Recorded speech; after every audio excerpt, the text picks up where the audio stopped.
Baik, assalamualaikum warahmatullahi wabarakatuh. Selamat pagi semuanya atau selamat siang ya. Oke. Nah, pertama-tama saya ucapkan selamat datang di mata kuliah pendidikan Pancasila bersama saya, Ibu Diana Siti. Oke, saya Diana Siti SPD MPD. Background pendidikan saya adalah dulu di Pasca Sarjana Universitas Negeri Yogyakarta. Nah, saya akan mengambil mata kuliah pendidikan Pancasila selama 14 kali pertemuan ya teman-teman. Jika ada materi yang belum jelas itu atau pengumpulan tugas atau materi yang belum jelas itu benar bisa di kontak person saya ada di Salsa. Untuk email ada di dianastiti293@gmail.com. Oke, kita lanjut ya.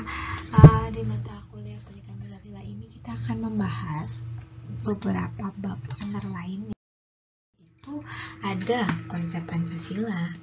Nanti di dalam sesi ini akan membahas dari sejarah perumusan Pancasila, lalu ada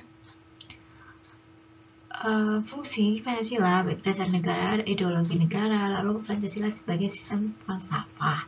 Yang kedua, bahasan materi kita adalah hubungan Pancasila dengan Undang-Undang Dasar 1945. Lalu ada demokrasi Pancasila, lalu membahas tentang hak asasi manusia, lalu politik, strategi nasional dan Hamnas, dan materi ketujuh itu tentang wawasan Nusantara, lalu ada otonomi daerah serta ketahanan nasional. Nah, di sini ada 8 materi ya, tapi kita akan background menjadi 14 kali pertemuan. Jadi nanti ada beberapa materi yang sifatnya memang 2 kali pertemuan, seperti itu teman-teman. Oke, kita lanjut. Kita edit dulu, ini ada yang salah. Nanti saya edit ya.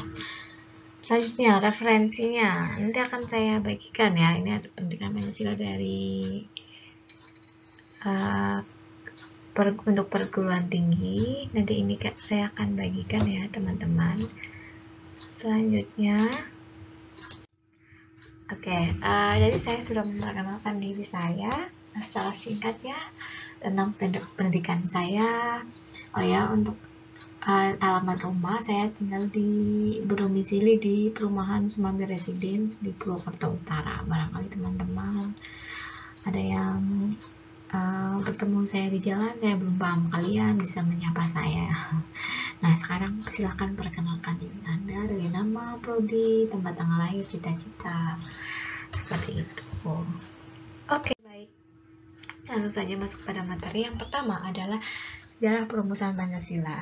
Di sini adalah Pancasila kita tahu adalah merupakan dasar ideologi bagi negara Indonesia. Nama ini terdiri 2 kata, yaitu Panca dan Sila. Artinya Panca adalah 5, Sila berarti prinsip atau asas. Pancasila itu merupakan rumusan dan pedoman kehidupan berbangsa bernegara bagi seluruh rakyat Indonesia.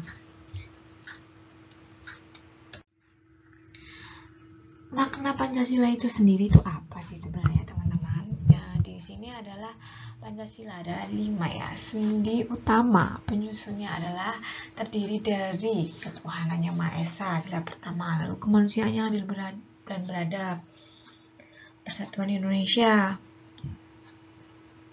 kerakyatan yang dipimpin oleh hikmat kebijaksanaan dalam permusyawaratan perwakilan dan keadilan sosial bagi seluruh rakyat Indonesia. Selanjutnya,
BPUPKI itu, ya BPUPKI itu diketuai oleh Rajiman Widyodiningrat. Pada agenda sidang pertama tadi itu adalah penetapan rumusan dasar negara Indonesia, yaitu Pancasila. Lalu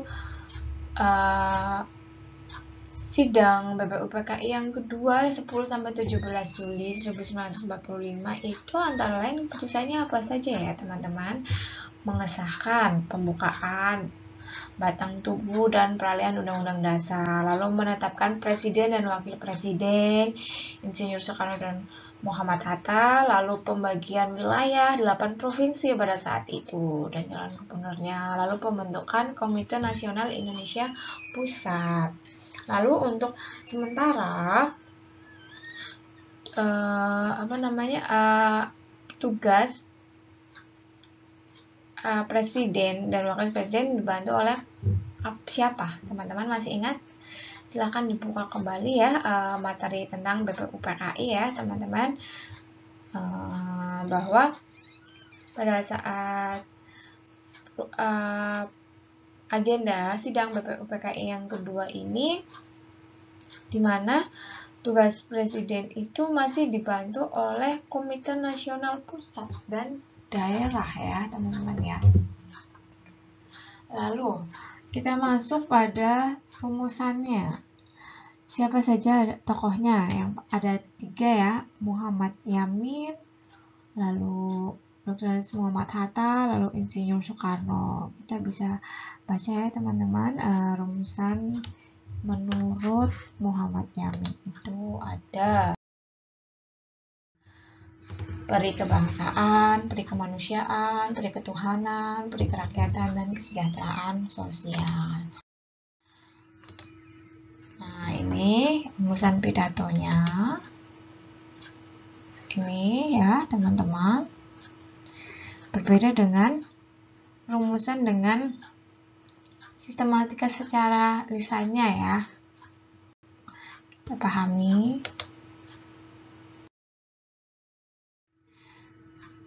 Lalu menurut Mr. Supomo ada persatuan, kekeluargaan, keseimbangan lahir batin. Lalu menurut Insinyur Soekarno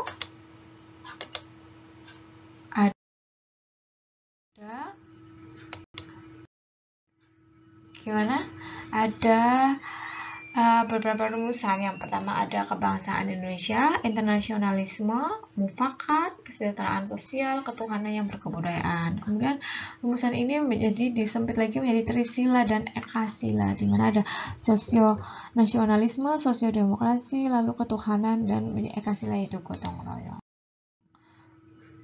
Nah, kemudian ini berbeda lagi dengan rumusan Pancasila yang ada dalam Piagam Jakarta, di mana pada 22 Juni, panitia kecil mengadakan pertemuan dengan anggota BPUPKI. Rapat tersebut memutuskan suatu panitia kecil yang dikenal dengan Panitia 9 untuk menyelaraskan mengenai hubungan negara dan agama. Pada saat itu, hubungan negara dengan anggota BPUPKI itu terbelah antara golongan Islam dan menghendaki terbentuknya teokrasi Islam, sedangkan golongan kebangsaan menghendaki bentuk negara sekuler, di mana negara sama sekali tidak diperbolehkan bergerak di bidang agama. Ini kita lihat apa yang berubah. Nah, ini ya kita lihat. Ada beberapa perubahan, di mana dalam pembukaan itu berbunyi ketuhanan dengan kewajiban menjalankan syariat Islam bagi pemeluk-pemeluknya menurut dasar kemanusiaan yang adil dan beradab, persatuan Indonesia, kerakyatan yang dipimpin oleh hikmat kebijaksanaan dalam permusyawaratan perwakilan, dan dengan mewujudkan suatu keadilan sosial bagi seluruh rakyat Indonesia. Di mana sila pertama ini adalah ketuhanan dengan kewajiban menjalankan syariat Islam bagi pemeluk-pemeluknya. Lalu Piagam Jakarta itu sama ya. Lalu apa? Adanya persetujuan pencoretan 7 kata syar'i dengan kewajiban menjalankan syariat Islam bagi pemeluk-pemeluknya. Diganti dengan yang Maha Esa diletakkan sebagai sila pertama atau ketuhanan yang Maha Esa. Begitu teman-teman perubahannya. Lalu dari sejarah kita akan masuk pada fungsi peran Pancasila. Yang pertama sebagai dasar negara dan yang kedua adalah sebagai ideologi negara.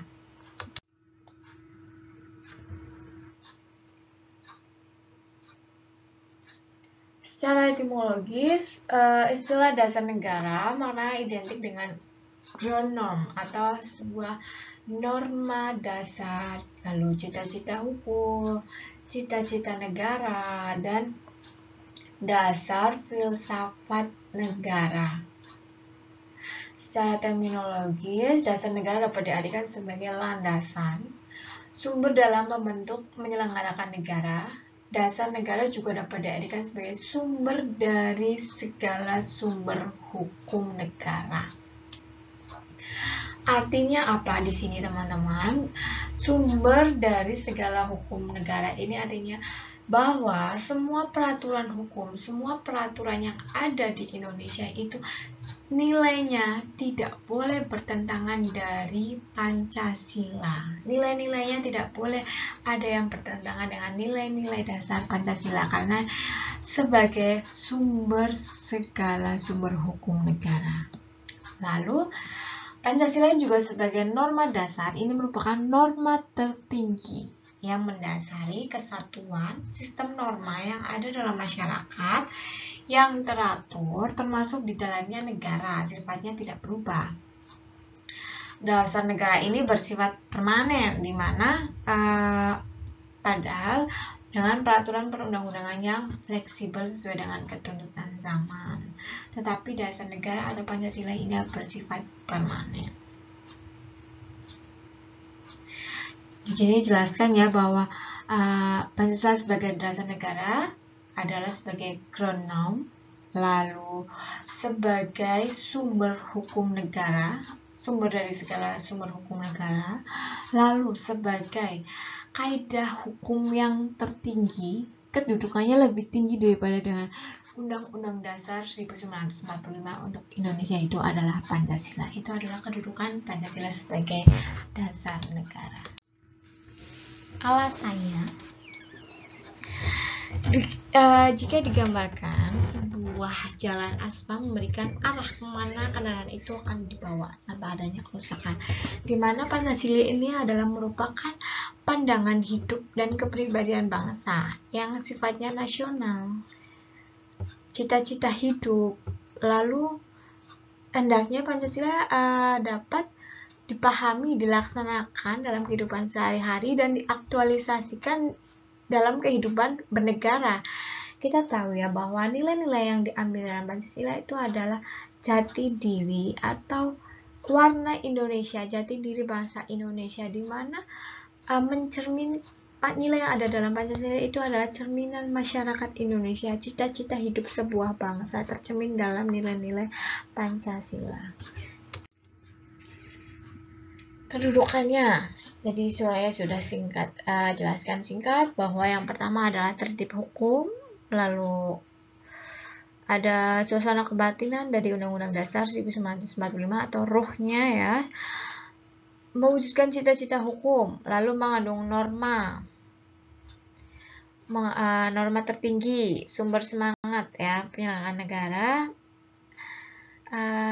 Penting pelaksanaan penyelenggaraannya karena masyarakat senantiasa tumbuh dan berkembang, namun harus berdasarkan dengan Pancasila. Selanjutnya, Pancasila sebagai ideologi negara. Ini dijelaskan bahwa sebelum masuk itu kita pahami dulu makna dari ideologi. Berasal dari kata ide dan logos.